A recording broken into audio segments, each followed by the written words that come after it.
Jedna od najopasnijih metoda kuhanja koju mnogi ljudi redovito koriste je pečenje na roštilju. Iako pečenje mesa dodaje okus i teksturu, također može stvoriti toksične nus proizvode, nazvane policiklički aromatski ugljikovodici ili skraćeno PAH. Ovi se spojevi stvaraju kada se hrana, osobito mesa, kuha na visokim temperaturama, kao što je kada se peče ili dimi iznad otvorenog plamena.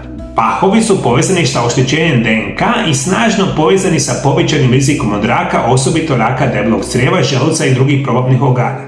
Proces pečenja uzrokuje izlaganje hrane direktnim plamenovima ili intenzivnoj toplini, što uzrokuje da masti i sokovi kaplju i isparavaju. Ovi plinovi zatim ulaze i ponovo se talože na hranu stvarajući pahove, što je temperatura viša i što je dulje vrijeme kuhanja, to se više pahova stvara. Kao rezultat toga, redovita konzumacija pečenog ili mesa izlaže pojedince značajnoj količini kancerogenih spojeva i što veliki broj vas apsolutno ignorira. Svi obožavaju samo roštiljanu hranu, a ne znajući da je jedna od najopasnijih hrana što postoji. Onda još kad svu tu priču dodate ovo meso, po navodnicima što kupujete u dućanima, koje je krcato kemikalijama, antibioticima, aditivima i puno drugih kemikalija i još kad to stavite na roštilj, katastrofa. Naravno da li smijete roštiljati, roštiljate par puta godišnje, nećete imati problema, ali roštiljate svaki tjedan, problemi će vam biti itekako prisutni. Moja druga preporuka će biti opasnosti od AGE-a. Kako šećer i bjelančevine stvaraju štetne učinke na vaše zdravlje. Još jedna štetna tvar koja se često nalazi u svakodnevnim obrocima su napredni glikacijski krajnji produkt ili AGE. Ovi spojevi nastaju kada se molekule šećera povežu sa bjelančevinama, što se često događa tijekom kuhanja, poput prženja, pečenja ili pečenja na roštilju. Hrana bogata šećerom, osobito ona koja se kombinira sa bjelančevinom poput mesa, može značajno povećati proizvodnju AGE-ova u tijelu. AGE-ovi su ljepljive molekule koje uzrokuju upalu i doprinose širokom spektru zdravstvenih problema.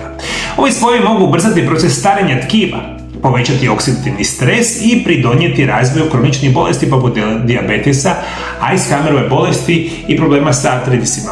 Jedan, recimo, primjera kombiniranja šećera i bjelančevina biti će, na primjer, da ste roštiljali meso, kao što smo malo prije rekli, i onda vi lijepo na to krasno roštiljeno meso stavite kečap ili umak za roštilj. U tom kečapu ili umaku za roštilj je katastrofa, puno šećera i ostalih kemikalija, jer to sve dvoje iskombinirate i fino lijepo papate, značajno povećate rizik od najgorih bolesti modernog čovjeka. Kombinacija bjelančevina iz mesa i šećera u umaku dovodi do stvaranja ovih štetnih spojeva koji se nakupljaju u tijelu i pokreću upalu. Na primjer, visokofruktozni kukuruzni sirup koji se često koristi u komercijalnim umacima za roštilj glavni je doprinositelj stvaranja AGE-ova. Ovaj sastojak je osobito štetan zbog svog visokog sadržaja šećera koji s vremenom se kombinira sa bjelančevinama u mesu. Dovodi do stvaranja ovih štetnih spojeva. Sa vremenom, redovita konzumacija hrane bogata AGE-ovima može dovesti do nepovratnih oštećenja tkiva i sigurno uzrokuje srčani udar, moždani udar, visoki krvni tlak, dijabetes, kancerogene, tumorske mase i puno toga. Evo vam to informacija broj 2. Ajmo krenuti moji dati na informaciju broj 3, a to će vam biti natrijev nitrat. Tiha kancerogena tvar u prerađenim namirnicama. Prerađena mesa poput slanine, hot dogova, kobasica i sušenih šunki često se smatraju praktičnim i ukusnim opcijama za mnoge ljude. Međutim, ono što mnogi ljudi ne shvaćaju jest da ova mesa često sadrže natrijev nitrat, kemikalij koja se dodaje kako bi poboljšala boju, okus i rok trajanja proizvoda. Iako natrijev nitrat sam po sebi možda nije štetan kad se konzumira u malim količinama, kada se tijekom kuhanja zagrijava, pretvara se u nitrozamine, kancerogene spojeve koje mogu povećati rizik od raka, osobito raka debelog crijeva. Natrijev nitrat se nalazi u raznim prerađenim mesima, a njegov kancerogeni potencijal postaje očigledan kada se mesa kuhaju, osobito kada se prže ili peče na visokim temperaturama. Nitrozamini pokazali su se kao tvari koje uzrokuju mutaciju DNK, što dovodi do razvoja kancerogenih stanica. Česta konzumacija prerađenih mesnih proizvoda koji su bogati upravo samim natrijevim nitratom značajno pogoršavaju vaše zdravlje. Kobasice, slanine, šunke, sve ono što lijepo režemo, onda kada to lijepo udučamo i dragi gledatelji, onda vam se to zovu delikatese. To su krasne delikatese koje imate stotine vrsta i vi samo lijepo njih narežete i onda ih kombinirate recimo sa sirom i onda još stavite u bijeli kruh i peciva i grickate lijepo sendvič. Problem nastaje, moji dragi gledatelji, što je ovo što vam danas pričam postao normativ modernog čovjeka. Jer mi nemamo vremena da nešto lijepo skuhamo, da pojedemo povrće, voće, cjelovite žitarice i slične, nego je super jednostavnije, na primjer, napraviti sendvič sa ovim silnim otrovima. Vi kada to jedete umjereno i ponekad, to ne bi bio nikakav problem. Problem nastaje kada ovo postaje prioritet naše prehrane, što danas 100% znamo.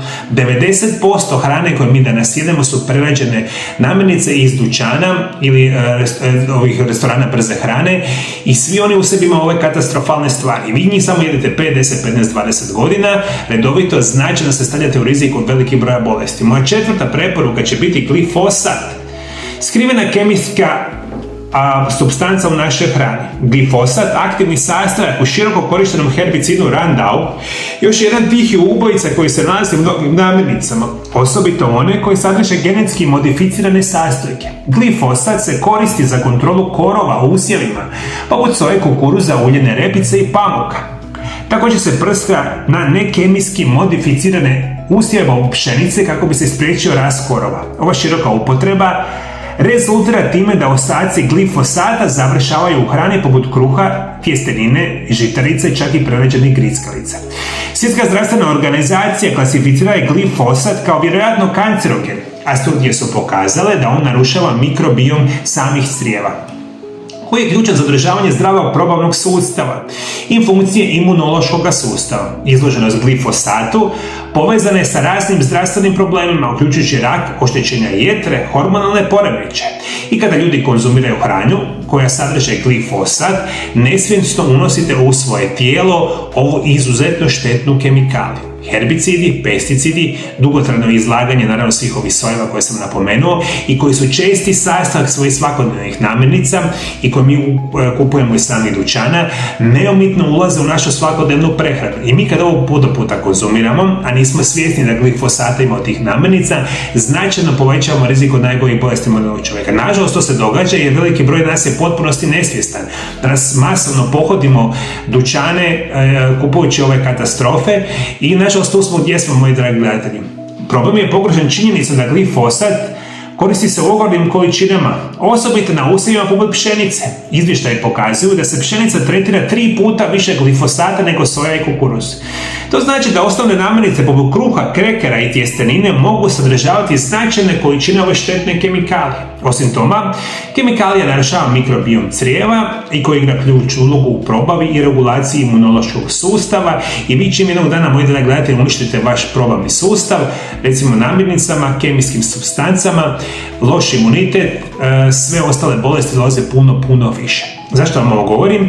Jer su sve znanstveno dokazane činjenice u tisućama studija i ja vama, drage volje, to prenosim da se naučite bitnim informacija koje mogu pomoćati zdravlje vas i naravno vaših ukućana. Ajmo dalje, ovo nije kraj.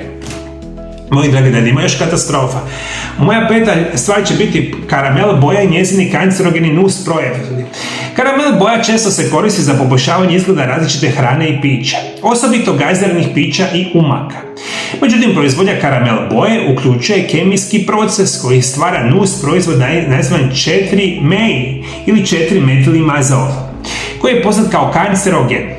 Kada se redovito konzumira, karamel boja može doprinijeti razvoju raka i drugih zdravstvenih problema. Gazirani napici koji se često konzumiraju u velikim koncentracijama sadrže visoke razine karamel boje. Ovo je osobito zabrinjavajuće jer karamel boja u gaziranim pićama može dodatno povećati rizik od ove kemijske supstance. Iako organizacije dopuštaju određenu količinu karamel boje u prehrambenim proizvodima, studije su pokazale da dugoročno izlaganje 4-mei povećava rizik od razvoja raka, osobito u jetri i na puno drugih katastrofa. Što znači, to sam rekao milion puta, moji dragi gledatelji, gazirani pića, otrov.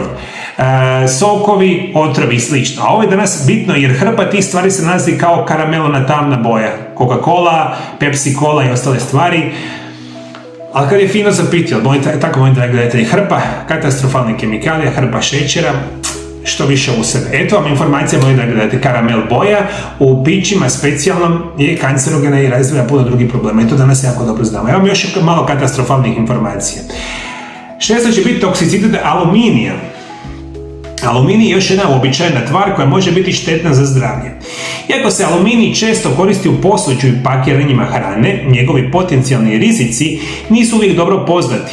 Kada je izložen visokim temperaturama, poput kada se peče ili kuha meso, aluminij može lecahirati i u hranu, što dovodi do nakupljanja aluminija u tijelu. Studije su pokazale da je izloženost aluminiju povezana sa povećanim rizikom neurodegenerativnih bolesti, poput Alzheimerove bolesti. Korištenje aluminijske folije za kuhanje, osobito kada se peče meso, predstavlja poseban rizik. Kada se meso mota u aluminijsku foliju i izloži visokoj toplini, aluminij može ući u hranu, što može uzrokovati dugoročna oštećenja mozga i živčanog sustava. Osim toga, aluminij se nalazi u mnogim pakiranim prehrambenim proizvodima, poput gazijenih pića, prerađenih grickalica, što dodatno doprinosi nakupljanju ovoga neurotoksina u našemu tijelu. A mislim da to veliki broj vas je znao da aluminij je štetan.